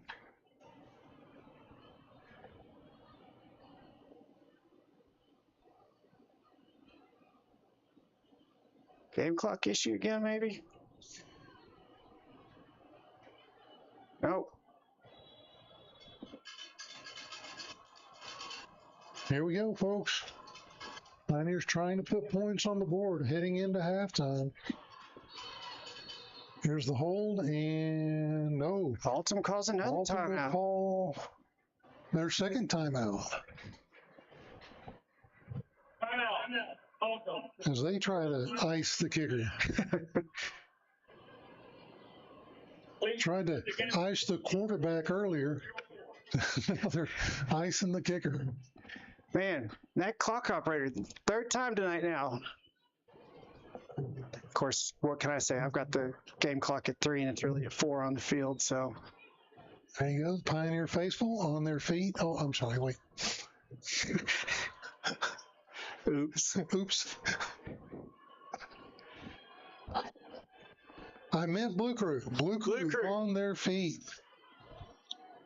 We get set up again with Perez. All right. Haltom, no more timeouts. 4 seconds. I still think it's going to be a field goal. I don't think you waste points on this one. They're not going to leave anything off. They're not going to leave anything off the field. Here's the hold. Kick is up, and it is good. So the Pioneers close the gap, 14-10 against the Haltom Buffalos, and a chance here in the second half as they will get the football. Now, if they can go down and put points on the board, get a score, then it's a different ballgame. Absolutely. But at least, you're going in with points, something that you needed. obviously you would have hoped that you would have come away with the touchdown, but you've got 10 points. It's still a close game. We're sitting better than what we did last week. Certainly not where we were the week before, but it's there. Yeah. Okay, we're going to take a quick break for the Lone Star Insurers halftime show, and then when we come back, we'll have the Band of Gold and then the Haltom Band. We're going to step away from the mic and let you enjoy their performances, and then we'll be back for the second half kickoff.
Whoever wants to go. All right, let's talk. All right. Sorry that we don't have a crowd mic tonight. Thankfully, or big thanks to Energizer and the Bunny finally running down and having no juice. But joining us here in the booth, and we'll take a little time to talk about the first half, is the Haltom Buffalo broadcast. The man himself, Chris Hayes, is with us. Hey, Chris. How you guys doing? Doing great. Doing well. I had to sneak down here in your booth and say hello, even though we're like 4 rooms apart tonight. Yeah. Sounds like our room is a little bit colder than your room. Your room feels amazing. We're down there on the end, and I don't know why. So week 1, Joe and I were about froze out of the booth, and so tonight I bring the pullover jacket, and we're about 70-something degrees. So what do you think about the game? It's been a good game so far. Kind of entertaining. Mistakes by both teams, which I know, Jim, we talked about that before this game, which we might see because there's a lot of new players on both sides of the ball for both teams. So a little inexperience for some of their first varsity season, and we're starting to see some of that. But we've seen some good momentum from both teams and good field possession and good plays being made by both teams. This is the tale of 1 step forward, 3 step back. This is that game, and we should title that. I'm going to say that when I get back down in the booth, that this is that game. Yeah, Boswell came out first drive. Actually, all 3 phases on that first possession for Boswell. They get the 3 and out with the defense. Good pressure, good tackling. I thought, okay, they fixed some of their mechanics. Then the offense comes out there. They push it down the field. They get 7. And then the special teams, good job with covering as well. And then after that, it was like, wait, this is not the team we were last week. Let's go back to those guys. Right. And that's what we were talking about, was that, they came out, had all the momentum, and then that one big play, and they backed up. Yeah, exactly. And we were saying it down there. We're like, well, if you ever wanted to start a game by getting hit in the mouth, well, then this one was it, because we got hit in the mouth hard on offense and on defense by Boswell. And I'll tell you what, your defensive line's really impressing us, especially Big 77. Yes. Yeah, remake. Yes. Oh my goodness. So he got a little shaken up on one play, and we were like, "It's okay. You're allowed to walk off the field if you want. We don't have an issue with that. Just go take the half off, And no, he stayed out there. But he's a menace on defense. You can tell he plugs up that defensive line. So both Roberson and Jackson are finding it a little hard to run up the middle. A lot of our success has been on the outside. That we're kicking it outside. Yep, kicking it outside. We have an end that'll key on one of the linebackers and block him in, and that frees them. So that's where a lot of the success has been. You can tell Dom, they're starting to open up the offense a little bit, letting Dom pass a little bit more. He's made some nice plays on passing, but he's been under a lot of pressure too. You talked about Uribe taking the half off. We've been sitting up here in the booth, and one player that Boswell you guys have not seen for Boswell is Tyrell Robertson. Yeah. And he's, the last couple of years he's been that player, and we see him on the sideline. He's suited up. Don't know why he hasn't played the first half, because we don't recall any penalty that would have forced him to miss a half of the game. Could be anything. I'm not going to speculate, but I've been down and I've been part of both locker rooms, so could be disciplinary action where they're like, you're not playing the first half, you're going to start the second half. So it could have been an injury in practice too, or they said, okay, we're going to hold you out the first half. Let's start you in the second half. Let's see how you do. So you'll see if he starts the second half and gets back out on the field. Good possibility of it. I don't know why they would sit him. He is a threat for your team, so we will see. And I would think the momentum could shift if he does get out there. Yeah, right now Boswell's carrying a little bit of momentum because they came down and got 3 right before halftime to make the score 14-10. You guys are going to get the ball here to start the second half. Sorry, I'm fixated on all these cars on the field right now. Oh, right? I was like, we didn't have these last week, so hey, I like the bands. Bands are always fun to watch. I don't know if I don't think it's a state year this year. It might just be UIL year for them. But good luck to both bands this year. Hope they go far. Yeah, okay, I'm still watching the cars. I'm just like fixated on these cars. Yeah, we may have a Lone Star Insurance moment on the field as those guys come together. If we get into an accident, hey, we got a guy that can cover you. That's right. That's right. Is that Paul? That's Paul. Is that Paul Jacobs? Yep. Yeah. Well, I'm looking forward to an exciting second half. Close game. Too bad it's not a district game, because this would be a fun district game. That would this be. Is always fun to face Haltom. I tell you, Chris, one of the things really impressed with Haltom, after they had that first couple of series, they could have just folded, but I thought they kept their composure, did a good job, actually got back into the ball game, took the lead and took the momentum, and we got a good one right here in front of us now. We do. I was impressed with that because Coach Tucker in his pregame show, when we interviewed him, he actually said after last week's loss, after being up big, and we let Lake Ridge came back and invite us, he said, that's one of those games to where a team, they just kind of sometimes can give up. But this group being young, a lot of juniors on this team, a lot of sophomores on this team for Haltom, he said one thing that he's very impressed with is they didn't hold their heads down. And it was Saturday morning back in the weight room, getting treatment. And he said a lot of the kids, the captains, were like, no, it's time to go to work. We got a game Friday night, so let's go. We don't hold our heads down, win or lose. It's time to go. So he liked that. He said, kids in the past would have just, going in 0-2, just folded. He said, not this group, and that really impressed the coaching staff. These kids are very coachable this year. That's a good thing to have, especially going into a new district. You want to make that impression right off the bat. Yeah. Now, when is your first district game? We play Arlington next week, and we open district with Arlington Colts. I believe it's the 27th. Okay. So the Pioneers will travel to Forney next week.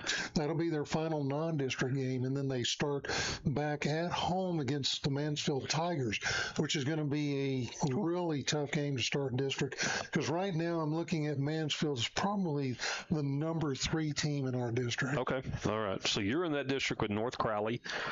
Yeah, Crowley, North Crowley. Good luck.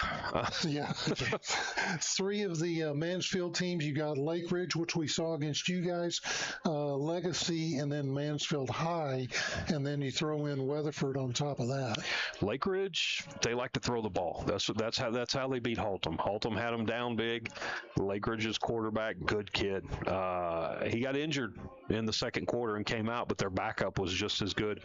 And they exposed the secondary of Haltom last week and started finding some holes to throw in, and they never really ran the ball again. And they came in and beat Haltom by 7 last week. So that's going to be a good game for you guys, especially teams that like to throw. Well, so the Achilles heel for the Boswell Pioneers, and we saw some of that in the first half, is against the run. Mm-hmm. They have a lot of trouble pushing things back inside, and they allow running backs to turn the corner, and that's when they get into big trouble. Mm-hmm. And to where it's just opposite for Haltom, to where we can stop the run. It's the pass where they struggle a little bit, but they have some sophomores playing safety and corner that are inexperienced. And Coach Tucker talked about that and said for the first three non-district games for Haltom, they're looking at getting them some work out there, letting them get a lot of looks, so that way they're ready for district. Which I love these non-district games, because that's what coaches will open up the playbook. This is what this is for right now. These 3 games, you want to win, you want to gain that momentum going into district, but also you want to work on your team and get ready for district. Because when district starts, that's when the season really counts, because everybody wants to make the playoffs. So, everybody's got 5 games to, what do we have? No, sorry. We have 7 district games. So you have 7 district games, and you want to try to be in that top 4 to get in, so you're playing football in November. That's right. That's right. For the Boswell Pioneers, again, a very young team. We got a sophomore quarterback, sophomore running back. You got sophomores and juniors at the wide receiver position, and then on defense, we lost a lot whenever we lost Jaden Langley. So trying to find an identity here, and I think the team as a whole, they're trying to find out who the Boswell Pioneers are, and they've got 2 weeks to do that. Yeah, they do. They have 2 more weeks. So win or lose tonight for Boswell, yeah, I still think they're going to have a good season. Like I said, these right now are learning experience. These are film sessions for the coaches. So after this game, win or lose on either team, everybody's going to the film room to break it down and see how they can improve next week. Yep. And it's really tough on a young team. You start the season off 0-3, looking at that fourth non-district game.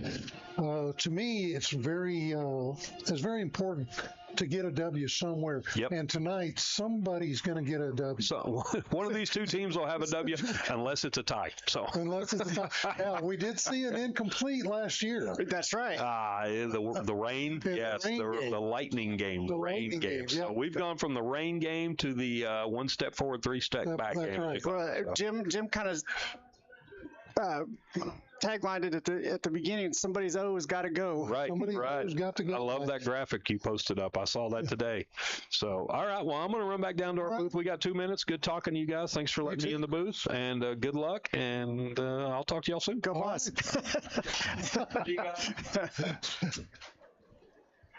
At the great Chris Hayes. Yes, sir. Chris Hayes of Pastime Comics. That guy writes comic books, draws comic books, has Really? a shop. Yeah, they're in Watauga, Pastime Comics, and just a great guy. Great guy. Appreciate him coming to join us on the show as we have concluded halftime here at the FAC in Burtonville. Got a nice little quarter moon, I guess that is, or 3/4 moon that's shining over the stadium. Where you see that at? Up here to the left, behind the big TV. Yeah, that's right. I got the big TV in front of me. Boswell Pioneers are out of the locker room. We'll see what kind of halftime adjustments that they've made because it's going to be key. They've got to come back. They've got to have that energy that they had in the first quarter on that first drive where they come out with a little bit of confidence and they've got to hit Haltom right in the mouth, get a score, push the lead. If they can go up by 4 points? Yeah, absolutely. And the other thing too that is going to be interesting to see on this kickoff is if Kyrell comes out. Yes, that's the big question. Will their stud, Kyrell Robertson, the senior, will he be on the football field? I'm looking down across the way there now. Looks like he does have his helmet on, I think.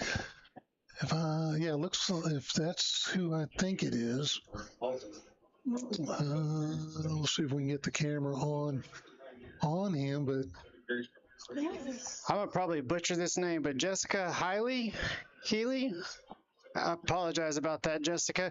It says number 434, go Jace Edwards. Jace Edwards, nice. That'd be a good name to call. I'm going to see if we can find Kyrell. It looks like everybody's got their hats on.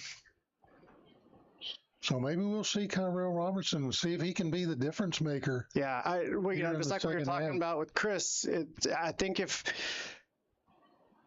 Oh, Jessica says Kyrell is out today with an injury. Oh, okay. All right. Thank you, Jessica, on that one. Yeah, we saw him suited up, so we weren't sure.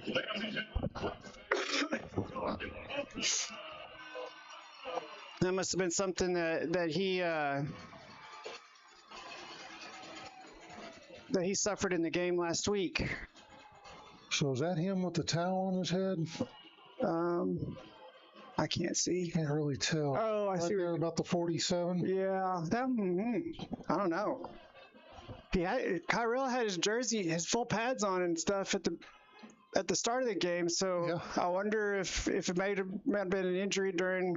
I don't know, Jessica. Do you know? They when the injury happened, she says they let him do the coin toss only. Which is reasonable considering he is one of the captains. The captains, yep. All right, Pioneers are lined up. Back deep for Boswell is Jackson Trammell, who had a pretty decent first half, along with Christian Lassiter, standing at the 15-yard line. Haltom gets set to kick with Israel Rivera.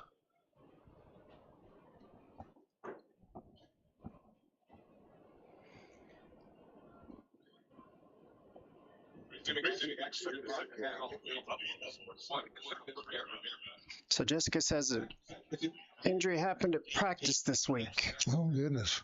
Hate to hear that. Hopefully it's something that that won't keep him out very long. It's his groin. Oh, gotcha. Yeah. So those can be pesky. All right, start off this third quarter. The Pioneers receive the football down by 14-10. Rivera set to kick. And this will just be a little pooch kick. It is taken at the 33-yard line. Fair caught by number 43, Ben Perez. Oh, no. Is that Chico Salas? Yeah.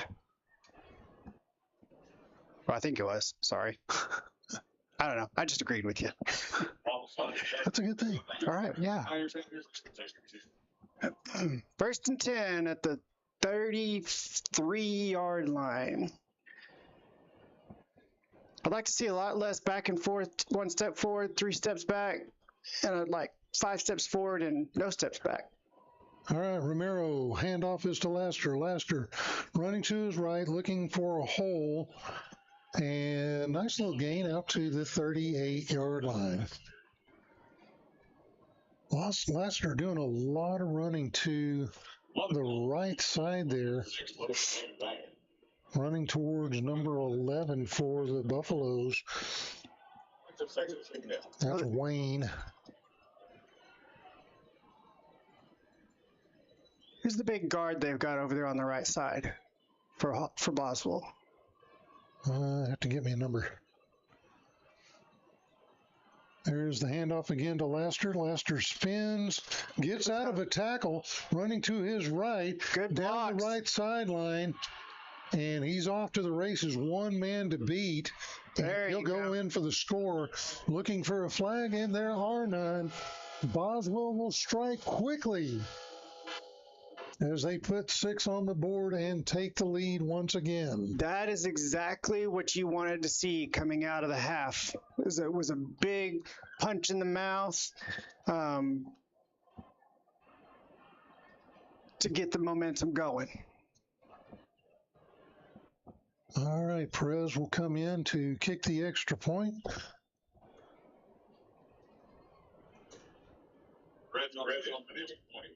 Oh, the Pioneers are going to fake it here. And they'll go in waiting for the signal. Did they get it? Yep, they got it. Point conversion. So the Boswell Pioneers doing what they did against Braswell will put 2 on and make it an 18-14 game. That definitely, you like that being up by 4 because that makes it then a touchdown game if they can keep the momentum. Now, defense is going to have to step up and do their job. Absolutely. They're going to have to keep Haltom out of the end zone, get a stop, and give the offense another opportunity to put more on the board. I think that'll be the key for this to the start of this first half. Absolutely, is getting that stop, preferably getting Haltom stop back in the deep part of their side of the field. Of course, like Chris talked about a little bit, Haltom struggled with some turnovers, and we saw a little bit of that in the first half. If the Pioneer defense can create another one here, I think that gives a good boost to this blue and gold crew. Absolutely. A quick turnaround, keep the Haltom defense on the field. And here's a high moon shot. It'll be taken at the 25 on the run. And still on his feet. Fumble on the play. Pioneers think they have it. If that's the case. And that sideline is just going crazy. Yep. And the Pioneers have it. That's exactly Pioneers what have you, it. that turnover is all exactly right. what you talked about. Wow. Yes. That's what they need. Now if they can go down and get another score, I like their chances. Absolutely. Yeah, definitely the start that you want coming out of the half. You know, a big run. You know, Laster seemed pretty much locked up, but was able to spin his way out of it and have some good blocks on the far side and punch it in. And so that's got to put Laster well over 100 yards for the game so far. Yeah, Laster's second leading rusher in the district right now. And I think he's actually leading in touchdowns. Romero back to pass, looking, has time, launches it downfield and incomplete. And that was intended for Trammell.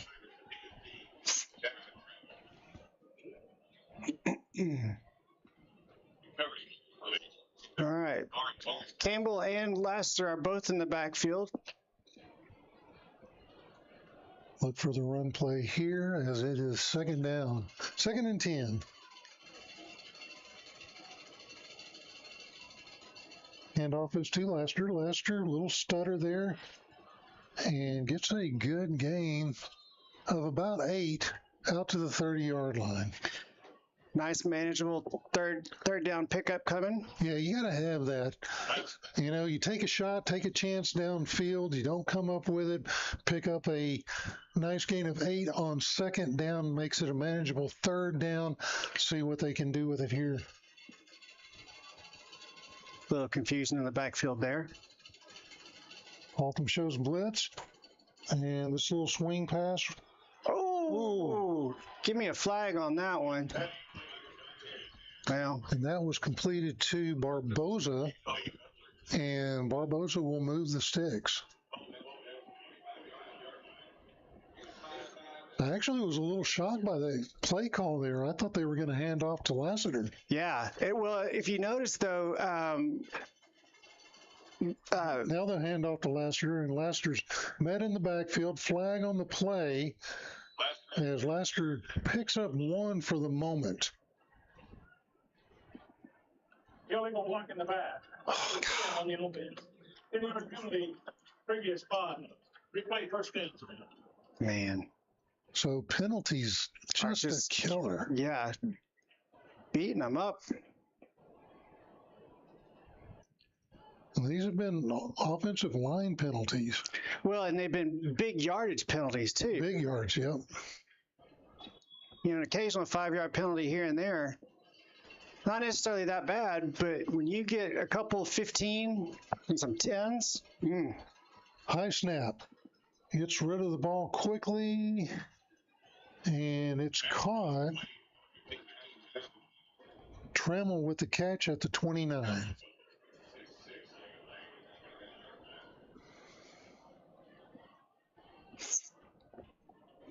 it looks like Trammell's going to be the player of the game. I say player of the game. It's going to be the flavor of the game, if you will. Getting a lot of looks tonight. Romero out of the gun. Here's the snap. Looking downfield again, a lot of time. And Wide he'll let it open. go, and it is caught. Caught for a first down by Peyton Rose gets down to the 7-yard line, and that puts them in the Reds Barbecue Red Zone. First and goal from the 7.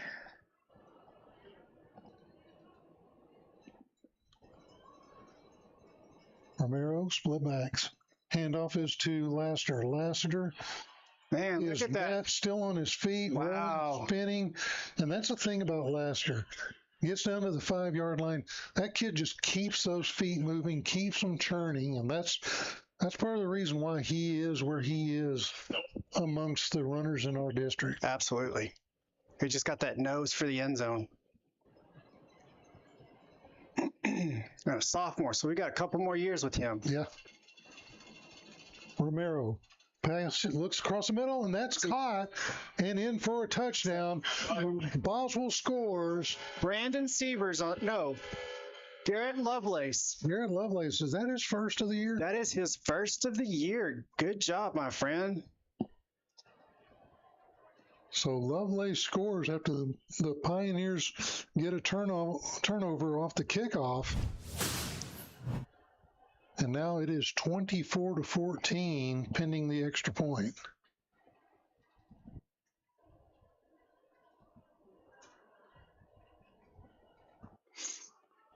All right, looks like we're going to have a quick break.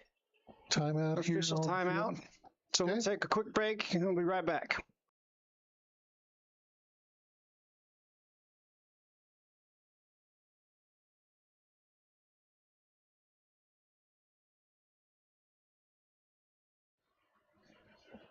All right, like that self-promo there. Sorry. Official timeout ended a lot faster than we thought it was going to. Yep, third quarter brought to you by the zoo.net. This extra point brought to you by the zoo.net.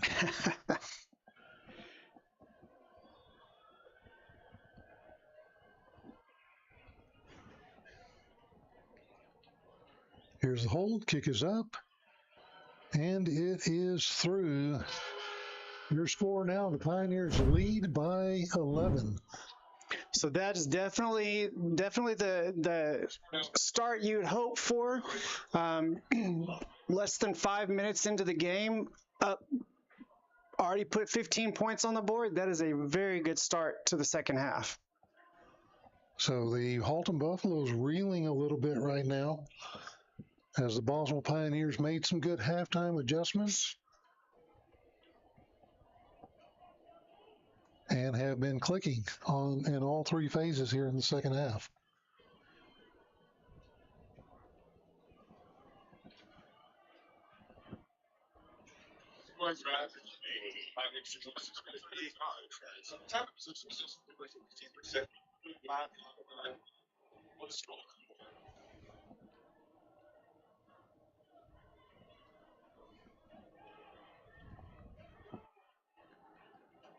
Perez gets set to kick off.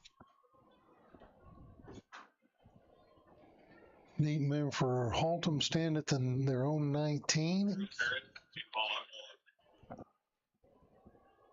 Looks like Jackson, the running back deep for Haltom. Moonshot kick. Out of bounds. We'll do a quick update while we do the change of possession here on some scores. Crowley has lost. The Crowley Eagles lost to Dallas Skyline 31-0. Wow. South Grand Prairie beat Mansfield Legacy 35-29, and that's actually I was thinking the other one. Richardson is up 20-0 over Mansfield Lake Ridge. Argyle is up 7-0 over Mansfield Timberview.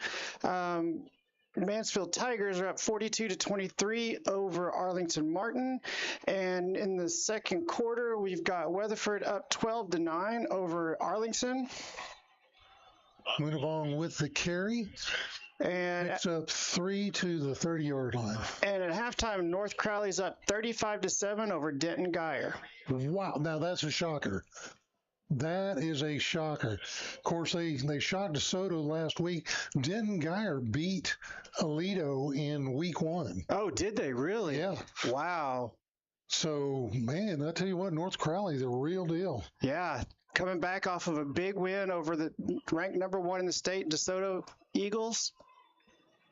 Here's the handoff to the running back, and Pioneers will stand him up, still fighting, and make his way to the 34-yard line. That'll put a third down at about 4. Oh, they finally turned the air conditioner off in here. I'm sitting here freezing. You need to be a big boy like me. This is my kind of weather right here. We used to go camping in the snow, but you know. All right, Haltom facing third down and 3. Fumble. And there's a fumble on the play and scramble for the football. Still bouncing around. Pioneers think they have it. They're jumping down, up and down, saying they've got it. No indication here And it is White Boswell ball. Pioneers Nice. football.